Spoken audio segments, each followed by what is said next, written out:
তোমার যদি ঢাকা মেডিকেল কলেজে পড়ার ইচ্ছা থাকে কিংবা কিছু জিপিএ মার্ক কম নিয়েও তুমি যদি মেডিকেলে চান্স পেতে চাও, সবচেয়ে বড় শর্টকাট হলো ইংরেজি এবং সাধারণ জ্ঞান। কারণ একটা ফার্স্ট টাইমারের পক্ষে এইটার ভালো প্রিপারেশান নেওয়া সম্ভব না, স্পেশালি যারা কলেজ লাইফে কখনো পড়েনি। খেয়াল করলে দেখবা ইংরেজি পুরো সিলেবাস প্রায় এরকম একটা মোটা বই তোমার লাগবে, আর সাধারণ জ্ঞানের জন্য যদি তুমি MP3 কিনো এরকম মোটা বই। এরপরও যদি কোচিংও যদি দেয় তাহলে মিনিমাম এটা মোটা বই, এইটা আর এইটা কিন্তু প্রায় সিমিলারই, কত হলে এটা অনেক বড় আর এইটা হচ্ছে ছোট পেপার, তাই না?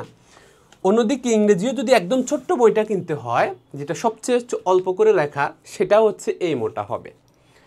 তো এই এত মোটা মোটা বইগুলো তোমাকে কিন্তু পড়ে শেষ করতে হবে যদি তুমি সত্যিকার অর্থে ভালো করতে চাও। তো আমরা শিক্ষার্থীরা কি করে, ফার্স্ট টাইমাররা স্পেশালি, যে একটু মোটামুটি টেনে টুনে ধরো 25 মার্কের মধ্যে 15-16 পায়, পেয়ে চান্স পেয়ে চলে যায়। কিন্তু এই ফার্স্ট টাইমারই যদি এই জায়গাটাতে একটু ভালো করে পড়তে পারতো, সে যদি এখানে ওই 16 মার্ক না পেয়ে 21 মার্ক পায় 25-এ, তাহলে চিন্তা করো তার 5 মার্ক এক্সট্রা আসে, যেটা অনেক শিক্ষার্থীর আমাদের জিপিএ মার্ক 5 কম আছে, তোমাদের জন্য অনেক বেশি হেল্পফুল হয়। সেকেন্ড টাইমার হইলে তো আরও বেশি হেল্পফুল হয়। কিন্তু সমস্যা হলো তোমার এসএসসির যে কনসেপ্ট, যে পড়াশোনা, যে ইংলিশ, তা মেডিকেল অ্যাডমিশনের জন্য প্রযোজ্য নয়। মেডিকেল অ্যাডমিশনের ইংলিশ একদমই ডিফারেন্ট। এখন আমাদের গার্ডিয়ানরা মনে করে যে কি বলে, এখন যদি এত পড়াশোনা তার মধ্যে যদি আবার এই মেডিকেলের ইংলিশও পড়তে হয়, তাহলে তো ওর ওপর অনেক প্রেশার। চিন্তা করো, মেডিকেল অ্যাডমিশন কোচিংয়ে কি তোমার পক্ষে কখনো সম্ভব 3 মাসে ফিজিক্স, কেমিস্ট্রি, বায়োলজি মুখস্থ করার সময় এরকম একটা বই বসে বসে মুখস্থ করা, পড়া? উত্তর হচ্ছে কোনো দিনও সম্ভব না। তাহলে যে শিক্ষার্থী এখন পারবে না, তার জন্য এটা তখন কিভাবে সম্ভব হবে? তার উপর দুইটার মধ্যে একটা হিউজ ডিফারেন্স আছে, সেটাই আজকে তোমাদের বোঝার চেষ্টা করবে। এবং আমি বিশেষ করে আজকে যদি তুমি ক্লাসটা করো, তাহলে তোমার ক্লিয়ার হয়ে যাবে কেন তোমার এখন থেকে ইংরেজিকে পড়া উচিত, কেন তোমার এখন থেকে মেডিকেলের জন্য প্রিপারেশন নেওয়া উচিত। তোমার যদি ঢাকা মেডিকেল কলেজ স্বপ্ন থাকে, তোমার যদি জিপিএ মার্কও কম থাকে, তাহলে তোমার কি করণীয়, কিভাবে তুমি এটাকে ওভারকাম করতে পারবা, সে সম্পর্কে কিন্তু আজকের ক্লাসে বুঝতে পারবা। সো আজকে আমরা আলোচনা করব পার্টস অফ স্পিচ, মেডিকেল ভর্তি পরীক্ষা আমাদের কিভাবে আসছে, কিভাবে আসবে, সে ব্যাপারে একটা লেকচার তোমাদেরকে দিয়ে দিচ্ছি। দুটো প্রশ্ন দিয়ে শুরু করি। ছোটোবেলা থেকে পড়ে আসছো যে noun, pronoun, adjective, verb, adverb, তাই না? তো তোমরা পার্টস অফ স্পিচ সব পড়ে আসছো ছোটোবেলা থেকে। কিন্তু দেখো আমাদের এই প্রশ্নটা খেয়াল করো, এখানে লেখা আছে all spoke in his favour. খুব সহজ প্রশ্ন, মেডিকেল ভর্তি পরীক্ষায় এসেছিল। এখানে অল কোন পার্টস অফ স্পিচ? অল একটা নাউনের জায়গায় বসেছে ভার্বের পূর্বে, সো একটা নাউনের মতো, কিন্তু এটা তো আর নাউন না, তাই না? অল মানে সবাই, কাউকে নির্দিষ্ট করে বোঝায় না, নাম বোঝায় না, তখন আমরা কি বলি? প্রোনাউন। সো খুব সহজ, ছোটবেলা থেকে পড়ে আসছো, এটা একটা pronoun. All spoke in his favour, okay fine. এখন অন্যদিকে দেখো, তাহলে পরের উদাহরণটা নাও মেডিকেল ভর্তি পরীক্ষার জন্য। হি lost his all in a হারি। এখন সাধারণভাবে পড়ে আসছি সারাক্ষণ যে অল এগুলো তো পার্টস অফ প্রোনাউন, এনি এগুলো তো প্রোনাউন, তাই না?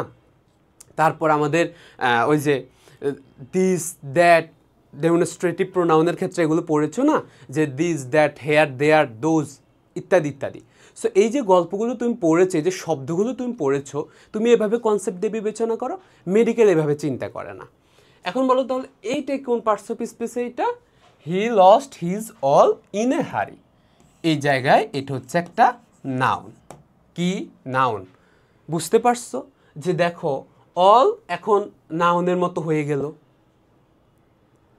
এখন আসো পরবর্তীটাতে, আমরা পরবর্তী প্রশ্নটাতে দেখো, দ্বিতীয়টাতে দেখো he has enough money to live. ছোটোবেলা থেকে পড়ে আসছো, এনাফ অর্থ কি? যথেষ্ট। সো এনাফের ব্যাপারটা কি দাঁড়াবে এনাফ মানির ক্ষেত্রে? উত্তর হচ্ছে অবশ্যই যথেষ্ট।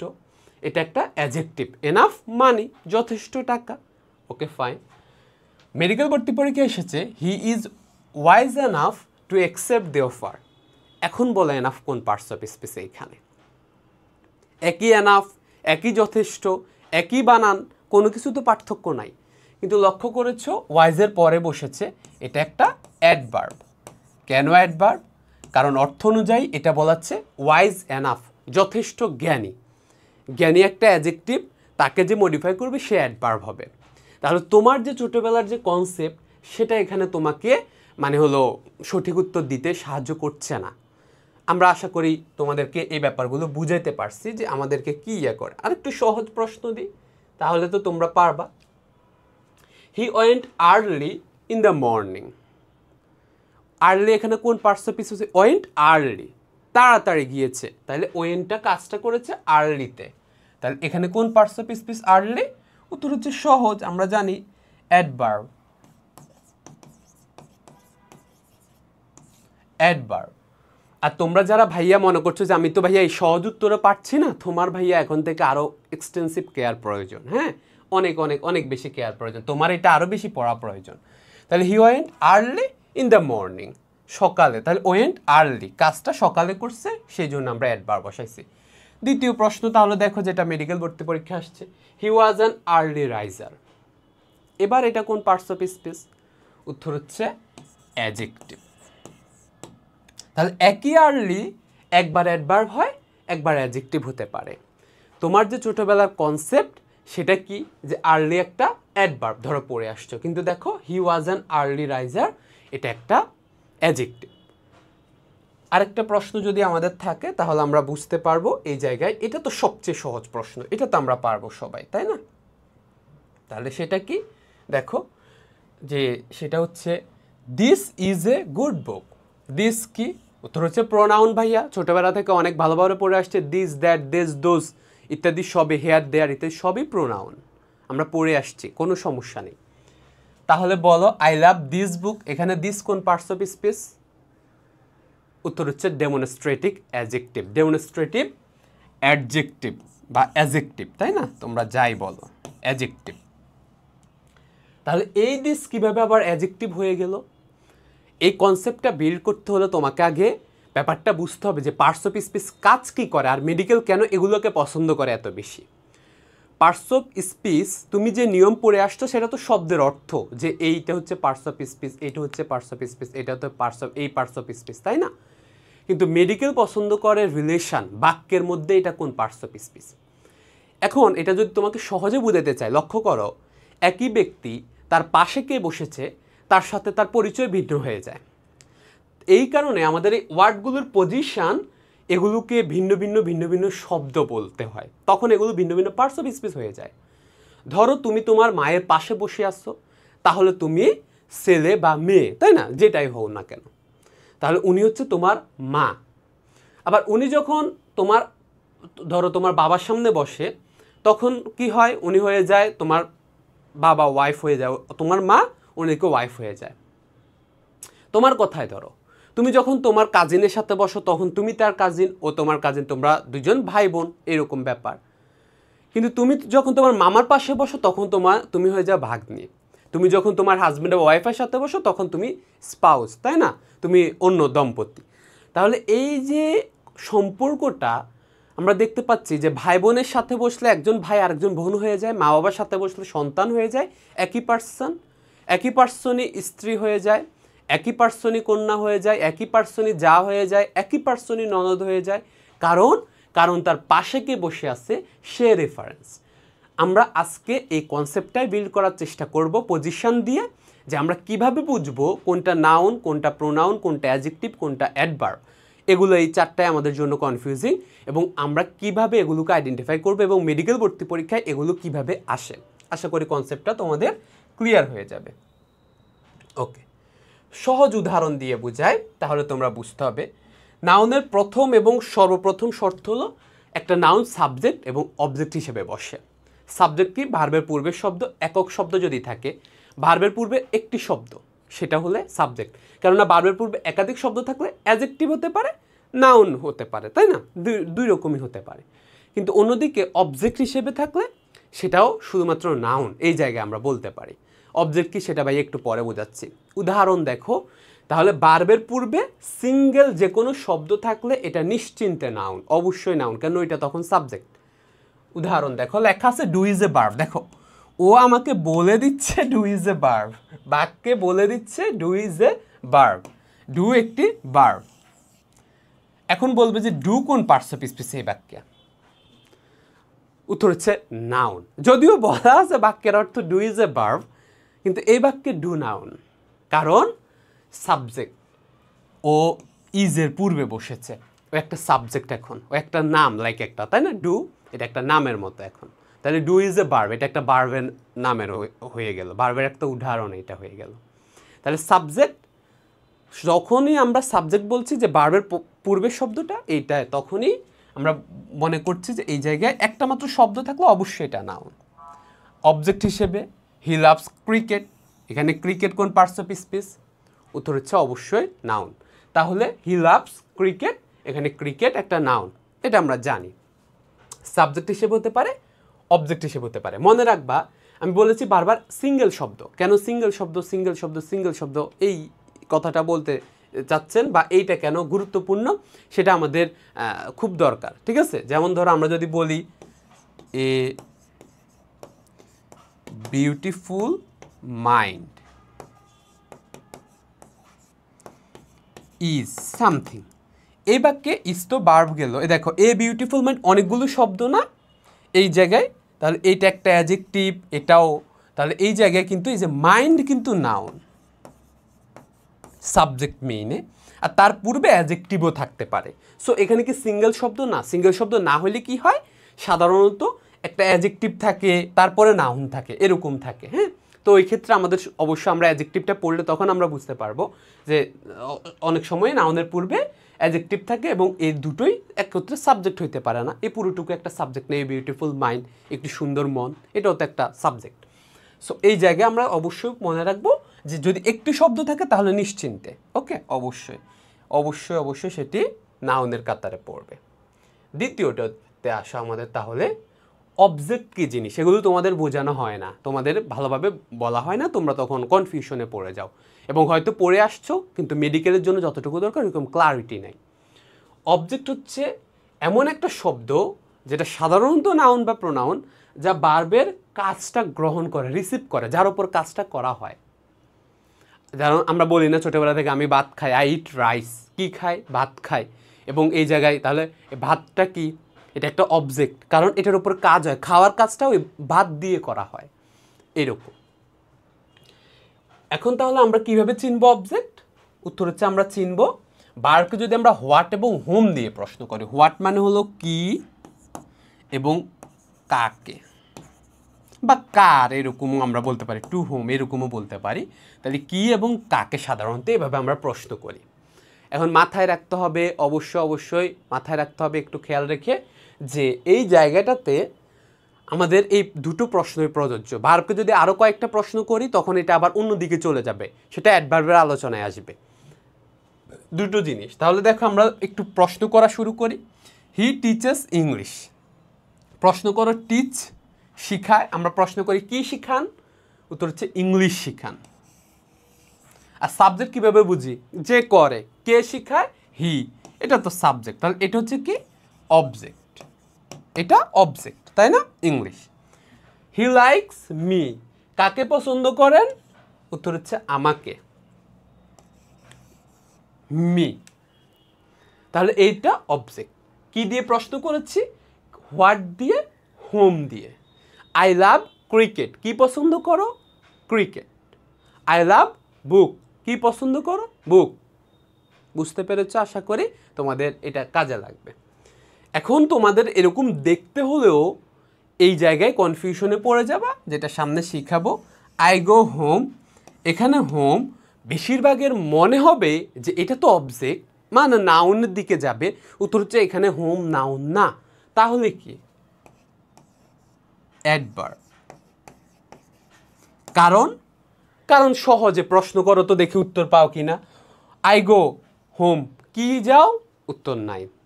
কাকে যাও? উত্তর নাই। কোথায় যাও? উত্তর আছে, কিন্তু কোথাও এর উত্তর অবজেক্ট দেয় না। ভাইয়া কি বলেছে কোথাও এর উত্তর অবজেক্ট দেয়? কে দেয়? অ্যাডভার্ব দেয়। আমরা অ্যাডভার্বে গেলে পড়বো। হোম একটা অ্যাডভার্ব, এবং মনে রাখবে আই গো টু হোম বলা লাগে না, আই গো হোম, তাই না? এভাবে বলতে হয়, আমরা টু বলি না এই জায়গায় আমরা।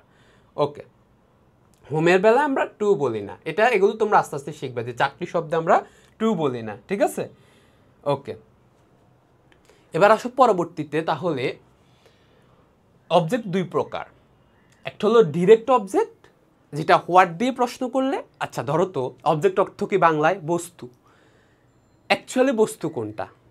ধরো একটা জড় বস্তু, এটাকে আমরা বলবো কি অ্যাকচুয়াল বস্তু, এটাকে আমরা বলবো ডিরেক্ট অবজেক্ট, সত্যিকার অর্থে ও অবজেক্ট। আর ইনডিরেক্ট অবজেক্ট যে সত্যিকার অর্থে অবজেক্ট না। একটা মানুষও তো ধরো আমরা বলি না অপদার্থ, এরকম মানুষও তো বস্তুর মতো হইতে পারে। সো দেখো ডিরেক্ট অবজেক্ট হচ্ছে যদি আমরা হোয়াট দিয়ে প্রশ্ন করি, মানে যেটা অ্যাকচুয়ালি বস্তু, ওইটাকে আমরা ডিরেক্ট অবজেক্ট বলি। আর যেটাকে আমরা মানে ব্যক্তি, আমরা যেটাকে হোম দিয়ে প্রশ্ন করি, সেক্ষেত্রে আমরা এটাকে বলি ইনডিরেক্ট অবজেক্ট। সহজ না? সহজ। মনে রাখবা ডিরেক্ট অবজেক্ট মানে হলো ও আসলেই অবজেক্ট, ও আসলে একটা বস্তু। উদাহরণ কি, হি টিচেস আস ইংলিশ, দুটো অবজেক্ট আছে, দুটো প্রশ্নেরই উত্তর দেয়। কি শিখান? ইংলিশ, এটা একটা অবজেক্ট। কাকে শিখান? এটারও উত্তর আছে আস, আমাদেরকে। তাহলে দুটোই অবজেক্ট। কিন্তু কোনটা ডিরেক্ট আর কোনটা ইনডিরেক্ট? উত্তর হচ্ছে ইংলিশ এখানে একটা ডিরেক্ট অবজেক্ট। কারণ হলো ও আসলেই বস্তু, তাই না? আমরা যদি বলি কি, ইংলিশ উত্তর আসে ওই জন্য। আর কাকে, এটা হচ্ছে ইনডিরেক্ট। ওকে, একইভাবে তুমি যদি দ্বিতীয় উদাহরণে দেখো, he gave me a gift, ধরো তাহলে কি দেয়? গিফট, এটা কি? ডিরেক্ট। কাকে দেয়? আমাকে, এটা কি? Indirect object. দুটোই অবজেক্ট। হ্যাঁ, আচ্ছা, আশা করি বুঝাইতে পেরেছি তোমাদের অবজেক্ট কি জিনিস। এবং তোমরা এখন অনেক ইয়েতে এটা খুঁজে পাবা যে অবজেক্ট আছে কি অবজেক্ট নাই। এটা খুব গুরুত্বপূর্ণ। তোমরা যখন ভার্বের ক্ষেত্রে পড়বা, যে সকল ভার্বের অবজেক্ট থাকে না তাদেরকে ইনট্রানজিটিভ ভার্ব বলে, যাদের থাকে তাদের ট্রানজিটিভ ভার্ব বলে। এগুলো তোমরা সামনে শিখবে, এটা আমি ভার্বের ক্লাসটাতে বোঝাবো তোমাদেরকে, ঠিক আছে? ওকে, সো ওইটা খুব গুরুত্বপূর্ণ অবজেক্ট জানা। তাহলে অবজেক্ট আছে কি নাই সেটা আমরা একটু ভেরিফাই করতে পারি অনেকগুলো ইয়ে দিয়ে। যেমন ধরো I walk in the morning, এখানে কি অবজেক্ট আছে? যদিও অনেকগুলো শব্দ আছে, অবজেক্ট আছে? উত্তর হচ্ছে নাই। কারণ আই ওয়াক, আমি হাঁটি, ইন দ্য মর্নিং মানে সকালে, এটা কখন বোঝায়? কি এবং কাকে? এটার উত্তর পাওয়া যায় না। আশা করি বুঝাইতে পেরেছি, একটা উদাহরণে শর্টকাট দেখাচ্ছি। এগুলো লং ফর্মের ক্লাসগুলো তোমরা প্রজেক্ট ডিএমসিএনে একদম সুন্দর করে প্রত্যেকটা ক্লাস তোমরা পেয়ে যাবা। বুঝতে পেরেছো? সো প্রজেক্ট ডিএমসিএনে এইচএসসি 27 ব্যাচ এখন থেকে English, GK, physics, chemistry, biology সুন্দর করে পড়তে পারবা।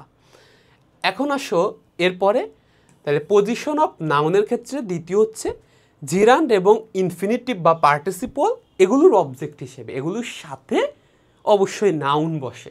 কারণ কি, এগুলো বেশিরভাগ ক্ষেত্রেই এগুলো যেহেতু কি আমাদের ভার্ব না, মানে আমরা জানি এগুলো ভার্বের মতো কাজ করে না, এগুলো ভার্ব হলেও জিরান্ড নাউনের মতো, তারপর আমাদের ইনফিনিটিভ পার্টিসিপল এরা অ্যাডজেক্টিভের মতো কাজ করে।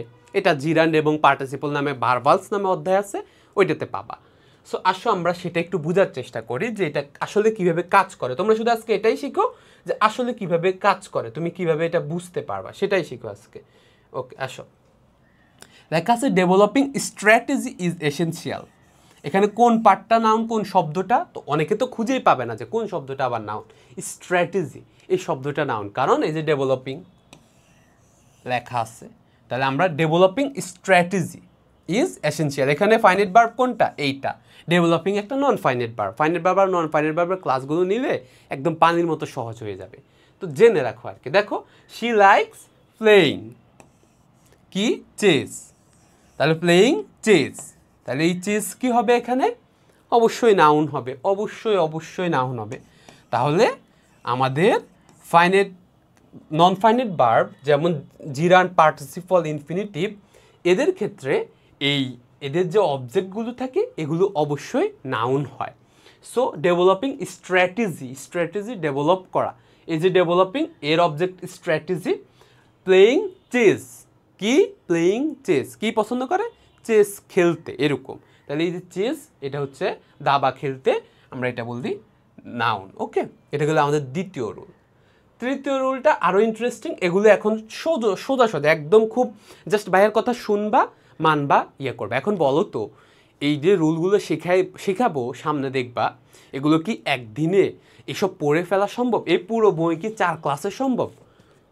কোচিংয়ে তোমাকে 4টা ক্লাসে নিবে, এই পুরো বই কি 4 ক্লাসে আদৌ সম্ভব? কখনো কোনো দিনও সম্ভব না, জিন্দিগিতে সম্ভব না। কোনোভাবেই সম্ভব না। একটা রুল এগুলো শিখতেই তো 30 মিনিট লাগে, তো আমরা 30 মিনিট করে এইচএসসি লাইফেই এগুলো শিখবো। এইচএসসি 27 ব্যাচেই আমরা এগুলো শিখাই দিচ্ছি, তোমরা এখন থেকেই প্রজেক্ট ডিএমসিএনে এগুলো শিখতে পারবা, ঠিক আছে? ওকে, তাহলে দেখো তৃতীয় লেখা আছে প্রিপোজিশন, এর একটি মাত্র ওয়ার্ড থাকলে তারপর প্রিপোজিশন, এরপর এই জায়গায় দেখো, এই জায়গায় যে প্রিপোজিশন এর পরে যদি একটি মাত্র ওয়ার্ড থাকে এরকমও যদি হয় তখন অনেক সময় খেয়াল করো, দেখো এই উদাহরণটা খেয়াল করো, খুবই ইন্টারেস্টিং উদাহরণ। আওয়ার ব্লেসিংস কাম অ্যাভাব, এটা কি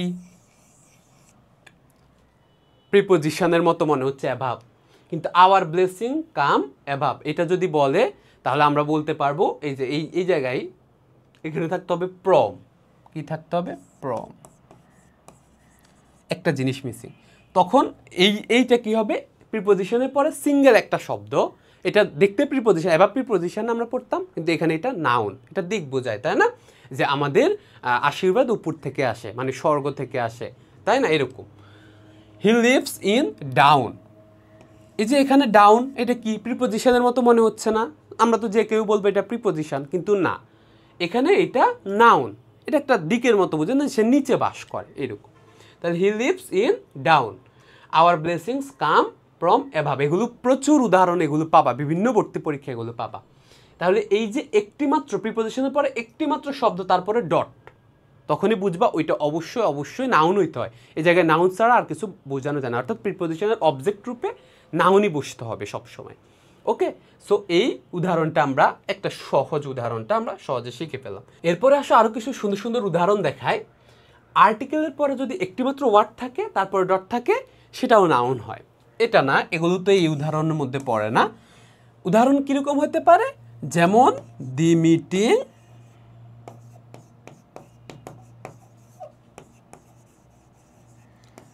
কাম টু এ ক্লোজ, এরকম হইতে পারে। তারপরে ধরো the matter come to an end, এরকম হইতে পারে না, যে the matter come to an end, এরকম হইতে পারে।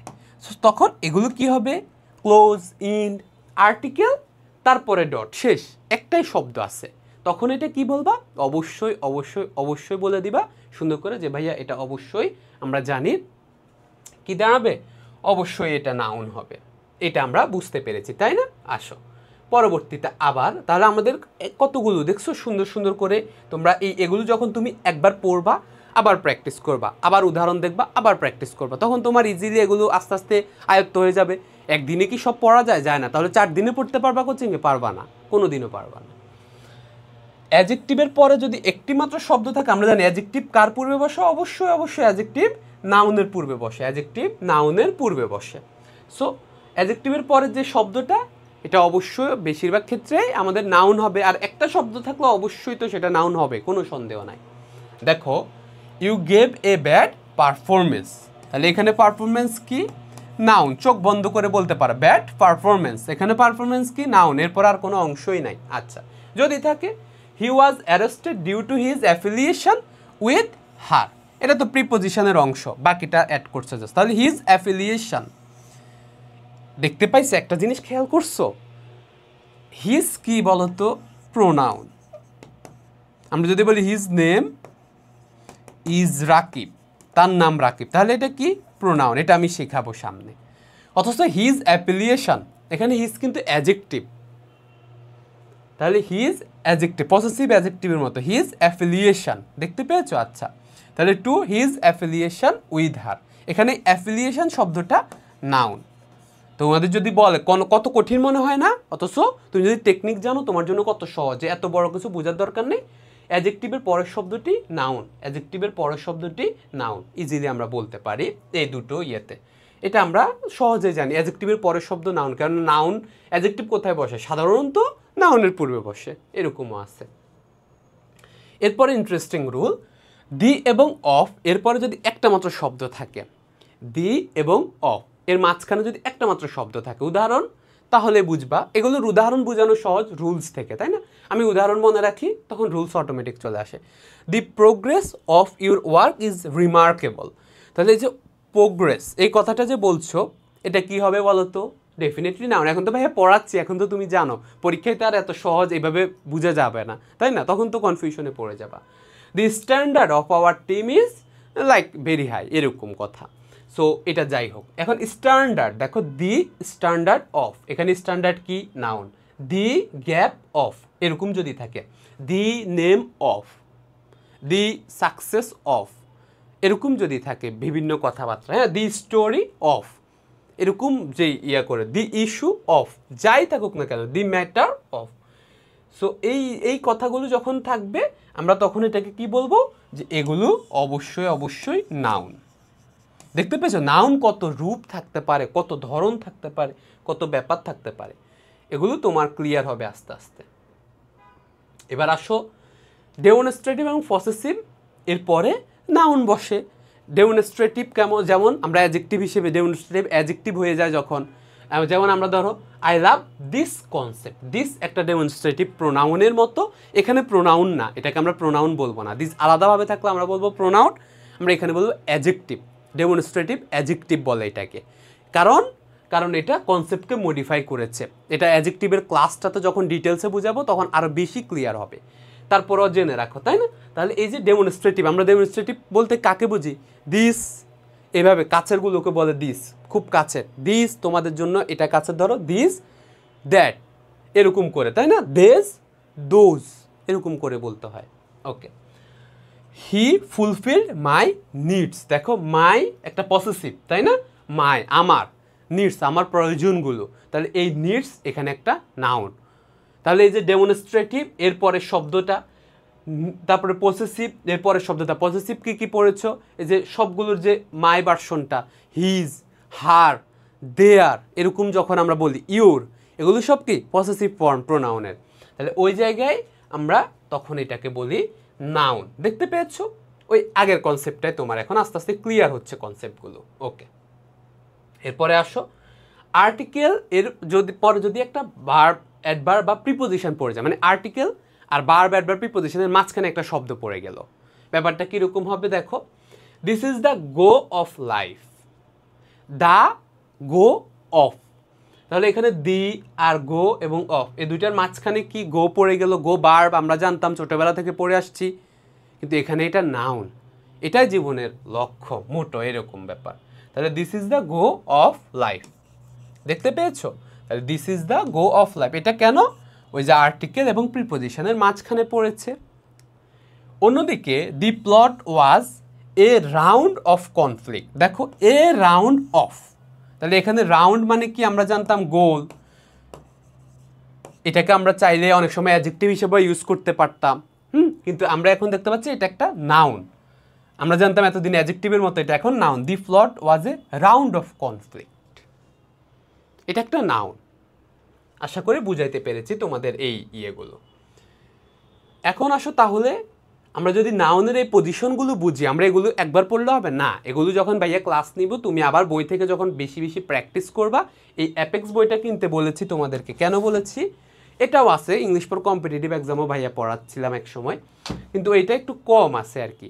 ওই তোমার যে ছোট বই, তুমি আবার কোচিংয়ের বই পড়িও না, কোচিংয়ের বইয়ে উদাহরণই নাই, একদমই কম উদাহরণ।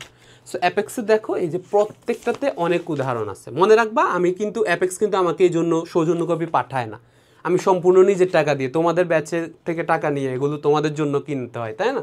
তাহলে টাকা, নিজের টাকা দিয়ে আমি এগুলো কিনি, বুঝতে পারছো? সেই জন্য ভাইয়া যা বলতেছি সেটা তোমার ভালোর জন্য বলতেছি, তোমার জন্য এটা দরকার বলে বলতেছি, তোমার এটা উপকার আসবে বলে বলতেছি, তোমার ভালোর জন্য, যাতে তুমি আসলে সত্যিকার অর্থে, বেশিরভাগ শিক্ষার্থী যে ভুলটা করে এবং যখনও বুঝতে পারে ওর ভুল হয়েছে অ্যাডমিশন কোচিংয়ে, সেটা যেন তুমি না ফেস করো, এজন্য বলতেছি। আসো পজিশন অফ প্রোনাউন। প্রোনাউন মানে কি? নাউনের পরিবর্তে যে বসে বাক্যকে শ্রুতিমধুর করে, এক্স্যাক্ট নাউনের পরিবর্তে বসতে হবে প্রোনাউন, এক্স্যাক্ট নাউনের পরিবর্তে। আচ্ছা প্রোনাউন কোথায় বসে তাহলে? সাবজেক্ট হিসেবে, অবজেক্ট হিসেবে। দেখো লেখা আছে all spoke in his favour. এখন এটা কেন প্রোনাউন? সাবজেক্টের কথা চিন্তা কর, আমরা বলছি ভার্বের পূর্বে একটা শব্দ থাকলে সেটা অবশ্যই সাবজেক্ট, অর্থাৎ নাউন এরকম হওয়ার কথা। যেমন ধরো Rakib spoke in his favour, spoke একটা ভার্ব না, স্পিকের first form, spoke verb. Okay, তাহলে এখানে আবার এটাকে নাউন বলে ফেলিও না যে ভাই আগে তো রুল বলেছেন। নাউনের জায়গায় প্রোনাউন বসতে পারে। প্রোনাউন হচ্ছে কিছু বিশেষ শব্দ যেগুলো স্পেসিফিক নাউনকে বান্ধব, অল মানে সবাই, কে নাম নেই। সো যখন এরকম নাম নেই তখন এটাকে আমরা বলি প্রোনাউন, তাই না? আমরা প্রোনাউনের ক্লাসে গেলে এটা টাইপ, ধরন, এভরিথিং পড়ব, details, everything, noun, pronoun, adjective, verb, everything. Okay, দেখো এরপরে আসো, দিস ইজ মাই বুক। এইখানে খেয়াল করো লেখা আছে, এই জায়গায় খেয়াল করো যে হিজ ফেভার, এটা কিন্তু যদিও মনে হচ্ছে প্রোনাউন, অ্যাডজেক্টিভ। দিস আলাদা করে আছে না, এই যে দেখো ইজের পূর্বে দিস ইজ মাই বুক, তাহলে দিস এখানে একটা প্রোনাউন নিশ্চয়ভাবে, মানে নাউন বলতে পারো, কিন্তু এখানে তুমি তো আর বলবা না যে এটা নাউন, কেননা নাউন তো বললামই, নাম আছে, এটা তো নাম নাই, এটা একটা প্রোনাউন। ওকে, কিন্তু একজ্যাক্ট নাউনের জায়গায় বসতে হবে। আর মাই বুক, এই মাই এখানে কিন্তু এই জায়গায় এটা হয়ে গেছে অ্যাডজেক্টিভ। তাহলে বুক কি, বুক তো এখানে নাউন, এটা তো আমরা বুঝতে পারছি। দেখছো প্রত্যেকটা শব্দ ভিন্ন হয়ে যাচ্ছে, কারণ মাই বুক আমার বই, অ্যাডজেক্টিভের ক্লাসে খুব ভালো করে বুঝতে পারবা যে কেন এটা চেঞ্জ করে ফেললো সাথে সাথে।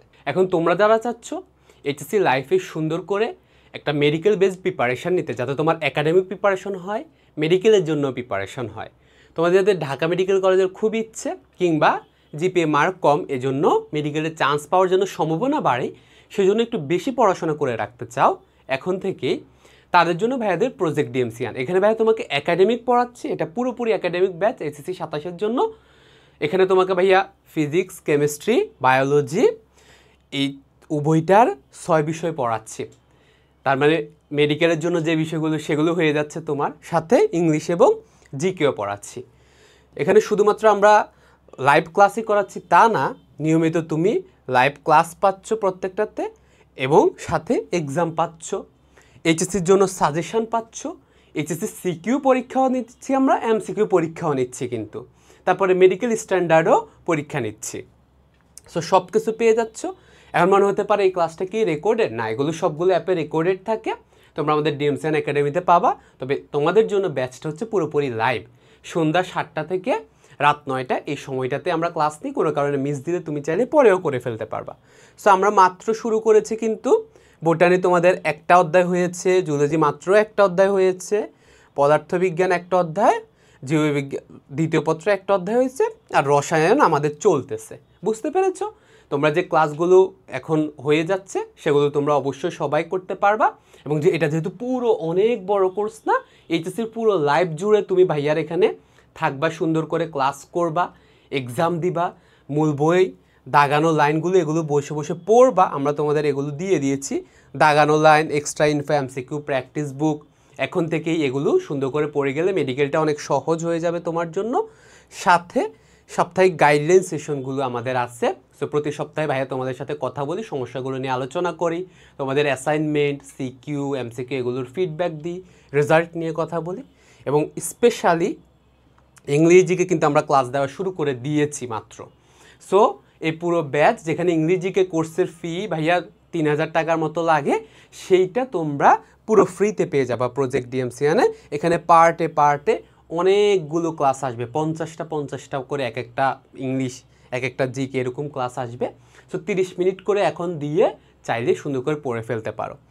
এভাবে তুমি physics, chemistry, biology, medical English, medical GK মিলে সুন্দর একটা গাইডলাইন যুক্ত সুন্দর একটা গোছানো রুটিন এটাতে পাবা মাত্র 5750 টাকা। কল্পনা করতে পারো যে 2 বছর সুন্দর করে পড়াশোনা করতে পারবা মাত্র 5750 টাকায়। অলরেডি ক্লাসগুলো হচ্ছে, দেখতে দিতে পাচ্ছ, প্রত্যেক দিন অ্যাপে ক্লাস হয় লাইভে, এই প্রত্যেক দিন লাইভে ক্লাসগুলো হচ্ছে, এখনই যুক্ত হয়ে যাও। এই মাত্র আমাদের প্রথম সাইকেল চলতেছে, শুরু যেহেতু করেছি, এবং আমরা কিন্তু কয়েকদিন পরে আবার দ্বিতীয় সাইকেলের দিকে যাব। এভাবে তোমার 12টা সাইকেল পাবা তুমি। ফার্স্ট ইয়ারে পুরো সিলেবাসটা তুমি শেষ করে ফেলবা, সেকেন্ড ইয়ারে ভাইয়ারা তোমাদেরকে MCQ, practice, CQ, solve, test paper ইত্যাদি নিয়ে কথাবার্তা বলে এইচএসসির জন্য প্রিপেয়ার করে দিব। তাহলে তোমার মেডিকেল আগে থেকে পড়া হইলো, এইচএসসি প্রিপারেশন হয়ে গেল। এরপরে অ্যাডমিশন কোচিংয়ে গিয়ে যখন তোমাকে দাগানো বই আর প্র্যাকটিস করতে দিবে, তখন তুমি দেখবে তুমি তো সবই পারো। মেডিকেল প্রশ্ন ব্যাংক তোমার সলভ করা হয়ে গেছে, দাগানো বইয়ে পড়ানো হয়ে গেছে, যে কোচিংয়ের যে প্রশ্নগুলো সেগুলো তুমি এইচএসসি লাইফে প্র্যাকটিস করে আসছো। এই জন্য যারা সিরিয়াস স্টুডেন্ট পড়াশোনা করতে চাও তাদের জন্য প্রজেক্ট ডিএমসিয়ান। অলরেডি আমাদের 250 স্টুডেন্ট ভর্তি হয়ে গিয়েছে, আমরা খুব অল্প সময় দেবো তোমাদের ভর্তি হওয়া। সো দ্রুত একটু ভর্তি হয়ে গিয়ে আমি মনে করি একটা সুন্দর একটা গোছানো ব্যাচ, গোছানো রুটিনে নিয়মিত ক্লাস করো, এক্সাম দাও, পুরো 2 বছর থাকো। এবং যাদের ওই যে লাইভ ক্লাস করতে অসুবিধা তারা রেকর্ডেড ক্লাস, রেকর্ডেড এক্সাম দিতে পারবা, সব কিছু দেওয়া আছে। যারা ভর্তি হতে যাচ্ছ অবশ্যই নাম্বারে যোগাযোগ করে ফেলবা। এরপর আসো তাহলে তোমাদেরকে এখন অ্যাডজেক্টিভটা সুন্দর করে শিখিয়ে দিই, যে অ্যাডজেক্টিভ তাহলে কোথায় বসে আর অ্যাডভার্ব কোথায় বসে। আজকের ক্লাসে আমরা খুব শর্টেই এগুলো শিখে ফেলবো, কিন্তু তোমরা মেইন প্রজেক্ট দিয়েছে না, এগুলো পুরো 2 বছর ধীরে ধীরে 30 মিনিটের বড় বড় লেকচার পাবা, প্রত্যেকটা পার্টে পার্টস অফ স্পিচের ওপরে 10-12টা ক্লাস। হ্যাঁ, ওকে। এখানে দেখো অ্যাডজেক্টিভ কোথায় বসে। অ্যাডজেক্টিভ আমরা জানি নাউন প্রোনাউনকে মডিফাই করে। মডিফাই বলতে কি বোঝায়? দোষগুণ অবস্থা পরিমাণ বোঝায়, দোষগুণ অবস্থা পরিমাণ বোঝায় ইত্যাদি কথা আমরা পড়ে আসছি ছোটোবেলায়।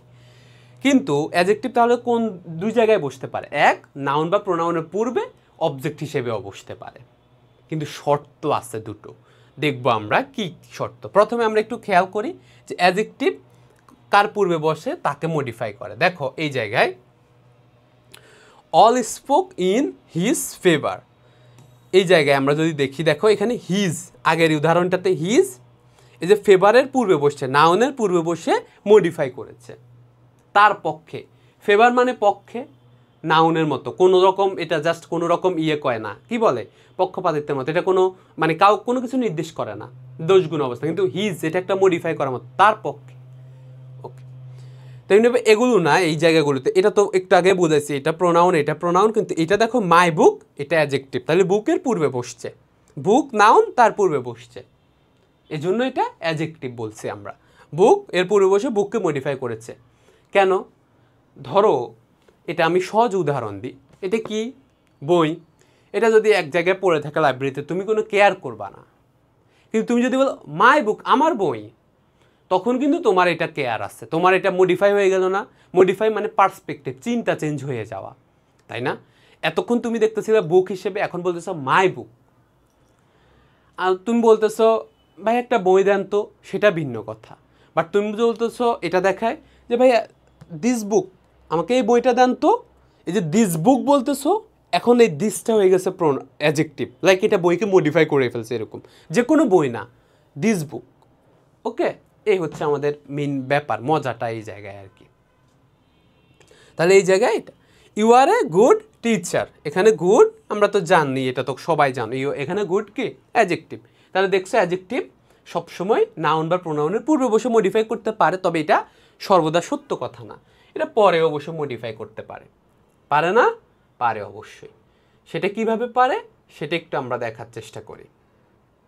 দেখো কিছু কিছু ক্ষেত্রে অ্যাডজেক্টিভ পরে বসে, কিছু কিছু ক্ষেত্রে অ্যাডজেক্টিভ পরে বসে।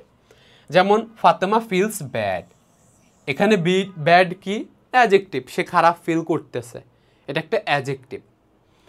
হি ইজ অনেস্ট, এখানে বলতো অনেস্ট কি অ্যাডজেক্টিভ, কারণ তার সম্পর্কে মডিফাই, তার সম্পর্কে বলেছে। ওকে, তাহলে অবজেক্ট বা নাউনের মতো এটা এটা বাস্তবে আমরা কি বলতে হবে, একটু আগে বলেছেন ভাইয়া এগুলো সবগুলো নাউন, এরকম বলেছেন না যে আপনি সাবজেক্টের পর অবজেক্টের মতো করে, কিন্তু দেখো এটা কি করে, বা অ্যাডভার্বও না এরা, কেন এরা এই সাবজেক্টকে সম্পর্কে কিছু একটা বলে, তার মানে এই ভার্বগুলো কাজ করে না, এটা আসলে কাজ করে না, বুঝতে পেরেছো? এটা কাজ না করা ভার্ব, এগুলোকে বলা হয় লিঙ্কিং ভার্ব। এখন লিঙ্কিং ভার্ব কি সেটা এখন বুঝাই দিই। তাহলে একটা সাবজেক্ট দেখতে পাইছো আর একটা অ্যাডজেক্টিভ দেখতে পাইছো, মাঝখানে এই ভার্বটা কাজ করে না, যেমন হি ইজ অনেস্ট, এটা কোনো কাজ বোঝায় না, তাহলে এটা বরঞ্চ সাবজেক্ট সম্পর্কে বলে। যখন এরকম একটা শব্দ সাবজেক্ট সম্পর্কে বলবে তখনই তো আমরা এটাকে কি বলি, অ্যাডজেক্টিভ বলি, যে অ্যাডজেক্টিভ ওই সাবজেক্টের দোষ গুণ অবস্থা পরিমাণ ইত্যাদি বোঝায়। তাহলে আমাদের বুঝতে হবে লিঙ্কিং ভার্ব কি, তাই না? ছোট করে তোমাদের কেউ হয়তো পড়ায় না, তো লিঙ্কিং ভার্ব কি সেটা একটু আমরা দেখার চেষ্টা করি। লিঙ্কিং ভার্ব হলো এমন ভার্ব যা কোনো কাজ করে না, বরঞ্চ ওই ভার্ব অ্যাডজেক্টিভ আর সাবজেক্ট এই দুইটার মধ্যে সম্পর্ক স্থাপন করে, এরপরে অ্যাডজেক্টিভটা বসে, এরপরে ভার্বের পরে সাধারণত কি বসে, অ্যাডভার্ব, আমরা পড়াবো একটু পরে, এখানে অ্যাডজেক্টিভ বসে। উদাহরণ লাগবে বি, এই বি এর মধ্যে am is are, was were, বেগ সবগুলো আছে, am is are, was were, এগুলো সবগুলো এটার মধ্যে আছে নাকি, বি এর মধ্যে এগুলো সবগুলো আছে না, সবগুলো আছে।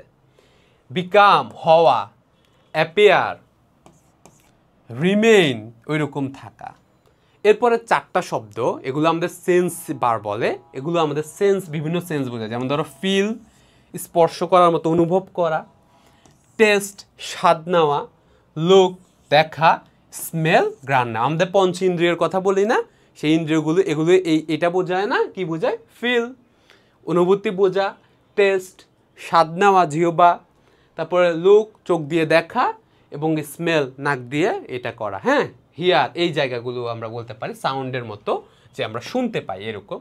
এগুলোকে বলা হয় লিঙ্কিং ভার্ব। সরি, মানে লিঙ্কিং ভার্ব তো এগুলো অবশ্যই, এগুলোকে বলে সেন্স ভার্ব, মানে সেন্স বোঝায়। এগুলোও একই কাজই করে, এগুলোও একই কাজ করে। বাকিগুলো তোমরা পড়ে নিবা। যেমন ধরো কিপ, তাই না, এরকম কাম, গ্রো, গো, এই জায়গাগুলো, এগুলোও মাঝে মাঝে এরকম বলতে পারে। দেখো আমরা একটু উদাহরণ দেওয়ার চেষ্টা করি। You smell bad. বলো তো এই ব্যাডটা কাকে বলেছে? ওর সম্পর্কে বলছে যে ও খুব বাজে গন্ধ আসতেছে।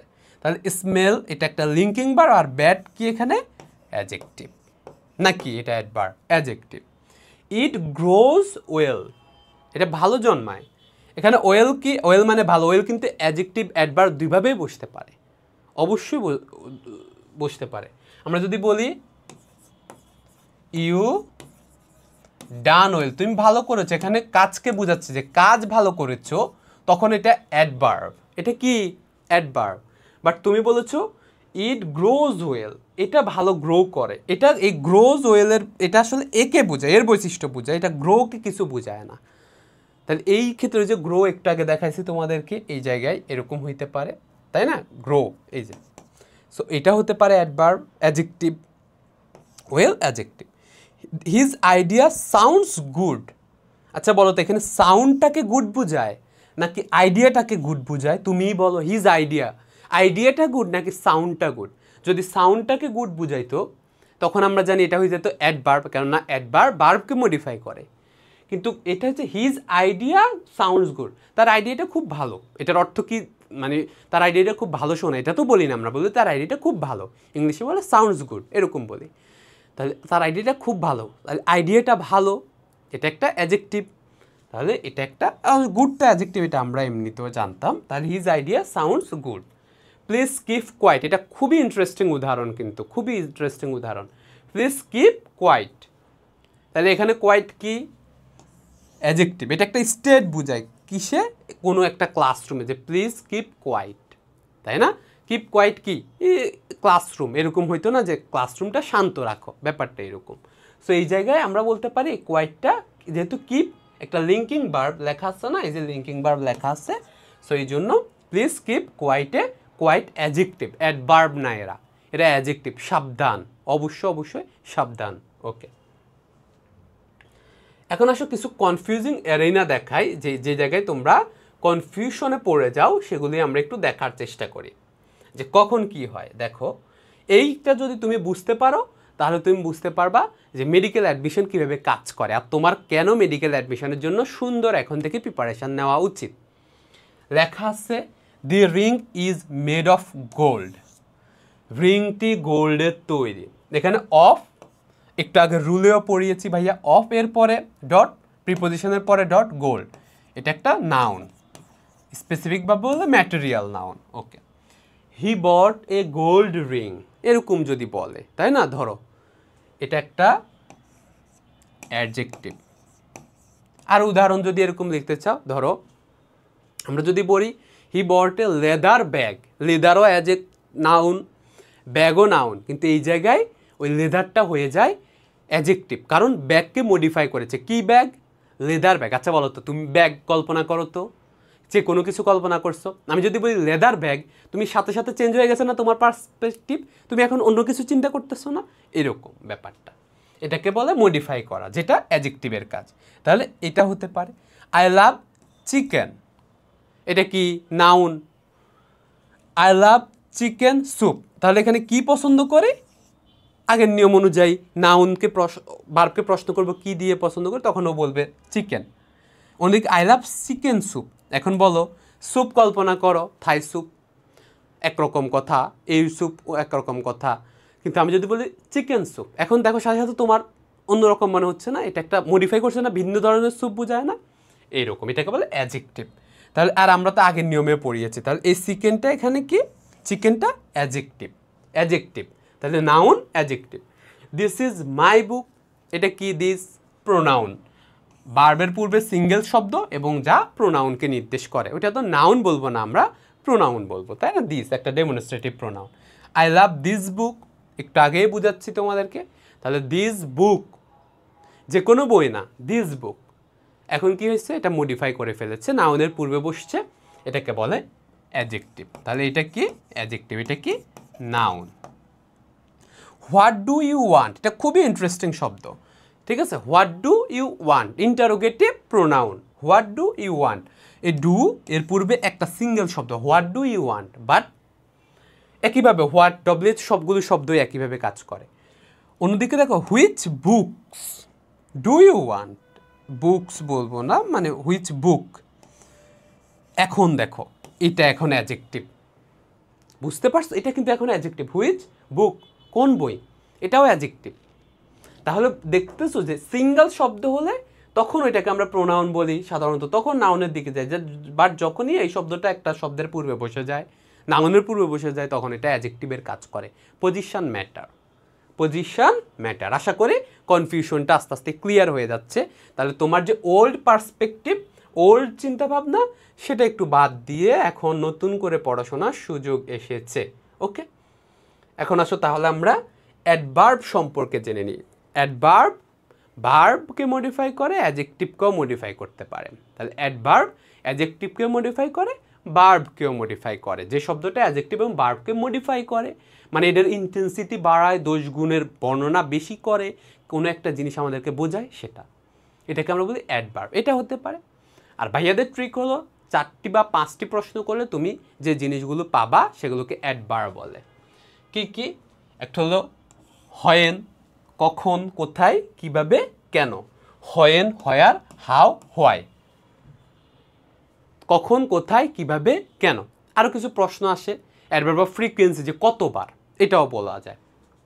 কখন, কোথায়, কিভাবে, কেন দিয়ে প্রশ্ন করবো আমরা। আমরা আগে এটা দেখি, তারপর আমরা এটা বুঝবো যে কীভাবে কাজ করতেছে। দেখো, আমরা বলছি she walks in the morning, আমরা প্রশ্ন করব কখন, সে বলতেছে ইন দ্য মর্নিং, পুরোটুকু আবার বলিও না শুধু মর্নিং, শুধু মর্নিং একটা নাউন, নিয়ম যেটা আর্টিকেলের পরে, দেখো আর্টিকেল, তারপরে আমাদের সিঙ্গেল শব্দ ডট নাউন, ওই ইউনিভার্সাল নিয়ম ওইটা পড়াইছি। কিন্তু দেখো পুরোটুকু, এই পুরোটুকুকে কলে অ্যাডভার্ব। হ্যাঁ, তাহলে হি ওয়াক্স, তারপরে টুকু, পুরোটুকু অ্যাডভার্ব। তাহলে she walks in the morning, সে সকালে হাঁটে। কখন হাঁটে? সকালে। উত্তর দিচ্ছে না, এটা কি অবজেক্ট? না, উত্তর দিচ্ছে না, তাহলে উত্তর এটা পেলাম। আই গো হোম, কোথায় যাও? হোয়ার, বাড়িতে। এই পুরোটুকু কি noun. I go to school, পুরোটুকু আই গো টু স্কুল, এই জায়গায় টু স্কুল, স্কুলে, শুধু স্কুল, নাউন। সাবধান কিন্তু, অবশ্যই সাবধান। তুমি যখন বলছো I go to school, I go to market, তখন এই টু স্কুল, এই পুরোটুকুকে বলে অ্যাডভার্ব।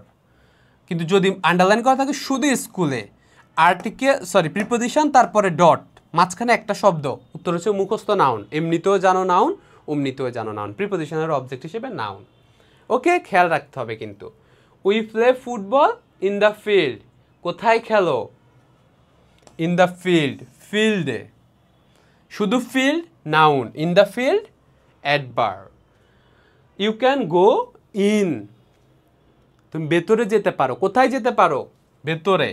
ইন, শুনতে জেনুইন প্রিপোজিশন মনে হবে, সবার জেনুইন প্রিপোজিশন মনে হবে, বাস্তবে একটা অ্যাডভার্ব। এখন একটা অ্যাডভার্ব, এখানে একটা অ্যাডভার্ব। এটা পজিশন নির্ভর করে। ইন অবশ্যই ইয়াও হইতে পারে, প্রিপোজিশন হইতে পারে না? অবশ্যই পারে।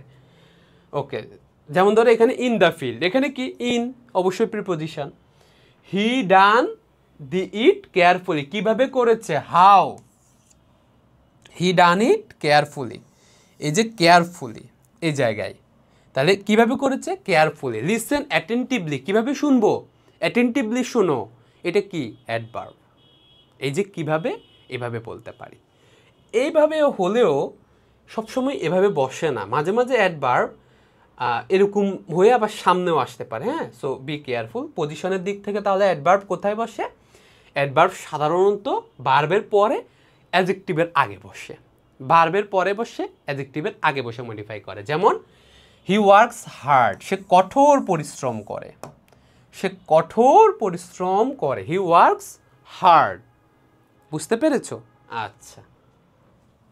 অন্যদিকে he is a very beautiful girl, দেখো এখানে এই জায়গায় এটা তো হচ্ছে ভার্বের পরে বসেছে, এখানে দেখো বিউটিফুল গার্ল, গার্ল একটা নাউন, এই জায়গায় আমাদের অ্যাডজেক্টিভ বসেছে, তার পূর্বে বসেছে ভেরি, তাহলে এটা একটা অ্যাডভার্ব, ইন্টেন্সিফায়ারের মতো, তাই না? তোমরা ওইরকম পড়েছো, ভেরি অ্যাডভার্ব, এটা তোমরা বেশিরভাগ ক্ষেত্রেই জানো। ওকে, এরকম হতে পারে। তবে একটা সতর্কতা জেনে রাখবা, হার্ড ইজ নট হার্ডলি, এটা আমি অ্যাডভার্বের ডিটেলস ক্লাসে বলে দিব, বইয়ের লেখাটা। যদি বলে যে এরকম বসে অনেক সময়, হি হার্ডলি ওয়ার্ক, এরকম যদি বলে, উত্তর হচ্ছে এর অর্থ এটা না সে কঠোর পরিশ্রম করে, এর অর্থ সে কাজ করে না, করে না বললেই চলে। এগুলো নেগেটিভ শব্দ, এগুলোর একটা হার্ডলি দিয়ে একটা আসছে না, বা সেলডম, এরকম শব্দগুলো দিয়ে দেখবে যে ট্রান্সলেশন আসে। তোমাকে ট্রান্সলেশন জিজ্ঞেস করতে পারে যে হি হার্ডলি ওয়ার্ক, এর অর্থ কী? সে কাজ করে না বললেই চলে, একদমই করে না বললেই চলে, এরকম কথাবার্তাকে বলে hardly. So hardly is not hard, hard একটা আলাদা অ্যাডজেক্টিভ, হার্ডের সাথে হার্ডলির কোনো সম্পর্ক নাই, এটা ভিন্ন শব্দ। বুঝতে পেরেছো? মনে রেখে দিও, এটা কাজে লাগবে সামনে, যদিও পরে বলবো। ওকে, আসো। কিছু কিছু অ্যাডভার্ব আছে, ওই যে বললাম যারা পূর্বে বসে, কিছু কিছু অ্যাডভার্ব আছে যারা সাবজেক্ট এবং ভার্ব এটার পূর্বে বসতে পারে, এরকম হয়।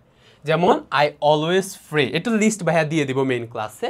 I always pray 5 times a day, তাহলে অলওয়েজ, ওই যে বললাম অ্যাডভার্ব অফ ফ্রিকোয়েন্সি, সর্বদা, কতবার করে, এই সর্বদা, অফটেন, এগুলো বলো না তোমরা, এগুলো সবগুলো এটার মধ্যে পড়বে। থ্রাইস, টোয়াইস, এগুলো এটার মধ্যে পড়বে। আসছে না কতবার, যে হি রিপিটেড ইট টোয়াইস, তাহলে কতবার? 2 বার, এই টোয়াইসটাও এখানে অ্যাডভার্ব, এরকমও হয়। I hardly go out after dark, আমি সন্ধ্যার পর যাই না বললেই চলে বাইরে, তাহলে হার্ডলি গো, দেখো আই হার্ডলি গো, এটা একটা অ্যাডভার্ব, এটা কি অ্যাডভার্ব, এগুলো এটাকেই মডিফাই, ভার্বকে মডিফাই করে, ভার্বের ফ্রিকোয়েন্সি বোঝায়, গো যাওয়াটাকেই বোঝাচ্ছে, হার্ডলি মানে যায় না, এরকম যে খুব কম যাচ্ছি, এরকম, তাই না? অলওয়েজ, যেটা একটু আগে বলেছি, তাহলে ধরো আই অলওয়েজ গো, সর্বদাই যায়, এটা কাকে বোঝায়? অলওয়েজটা কাকে বোঝায়? গোকে বোঝায়, যে ওই যাওয়ার কাজটা সর্বদাই করা হয়, সব সময় করা হয়, তাই না? ওকে, আশা করি বুঝাইতে পেরেছি। এখন আসো আমরা তাহলে সিম্পল কিছু কিছু জিনিস আমরা যদি বুঝে থাকি, একটু প্র্যাকটিস করে দেখে আসলে আমরা বুঝতে পারছি কিনা, কিছুটা হলেও। এটা একদিনের ক্লাস না, আমরা লং পুরো 2 বছর জুড়ে তোমাকে এরকম সুন্দর সুন্দর করে পড়াই দেব। Are you an early riser? Here riser means ম্যাট 20-21 প্রশ্ন। Are you an early riser? একটু আগে প্রশ্ন বুঝাইছি। তাহলে এই আর্লি, এটা এখন এখানে কোন পার্শ্ব পিস হবে? সহজ করে তোমরা একটু আগে আগে কল্পনা করে সাথে সাথে উত্তর দিয়ে ফেলো। Early riser, verb, adverb, noun, adjective. তাহলে সঠিক উত্তর কি হবে? রাইজার একটা নাউন, রাইজার মানে কি একটা ব্যক্তি, তার উপর আর্লি, তাহলে এটা একটা adjective. Okay, are you an early riser, adjective. তারপর দেখো আর্টিকেল, যেটা পরের শব্দ, এরপরে নাউন, অবশ্যই একটা অ্যাডজেক্টিভ, এটা মনে রাখতে হবে। আর্টিকেল এবং আমাদের একটা শব্দ থাকলে সেটা অবশ্যই আর্টিকেল, আর নাউনের মাঝখানে শব্দটা অবশ্যই অ্যাডজেক্টিভ, যদি একটা শব্দ থাকে। এখানে যদি লোকে বেরি, তখন আবার এটাতে অ্যাডভার্ব চলে আসবে। You are an eyesore to me, এখানে আইসোর কি? ডেন্টাল 4-5 আসা প্রশ্ন, এগুলো আবার রিপিট হয়, কিন্তু ম্যাটে কুইশ এগুলো আবার রিপিট হয়। ইউ আর অ্যান আইসোর, অ্যান একটা আর্টিকেল এবং টু একটা প্রিপোজিশন, দুইটার মাঝখানের একটা শব্দ, তাহলে তুমি আমার চক্ষুশূল, তাই না? দেখতে পারে না ওকে, তাহলে এটা কি হবে? নাউন। নিয়ম কি? অ্যান এবং টু এর মাঝখানে, তাহলে অ্যান আইসোর, উত্তর হচ্ছে অবশ্যই নাউন পড়বে। আমরা বুঝে গেলাম। Come on, it's time to go home. Here home is, এটা বিসিএস এর প্রশ্ন। Come on, it's time to go home, তাহলে এই হোম ইজ একটু আগে পড়িয়ে দিয়েছি, অ্যাডভার্ব। এখন তোমরা বিসিএস এর প্রশ্ন সমাধান করে ফেলতে পারবা, কোনো সমস্যা হওয়ার কোনো কারণ নেই, তাই না? ওকে, আসো এবার তাহলে তোমরা এবার উত্তর দাও এই দুটো, তোমরা এই দুটো কমেন্ট করে জানাও যে তোমাদের কি মনে হচ্ছে, এটা ম্যাট 19-20 9-10 আসছে, আর একটা ম্যাট 8-9 ডেন্টাল 17-18 9-10 আসছে। খুবই গুরুত্বপূর্ণ দুটো প্রশ্ন।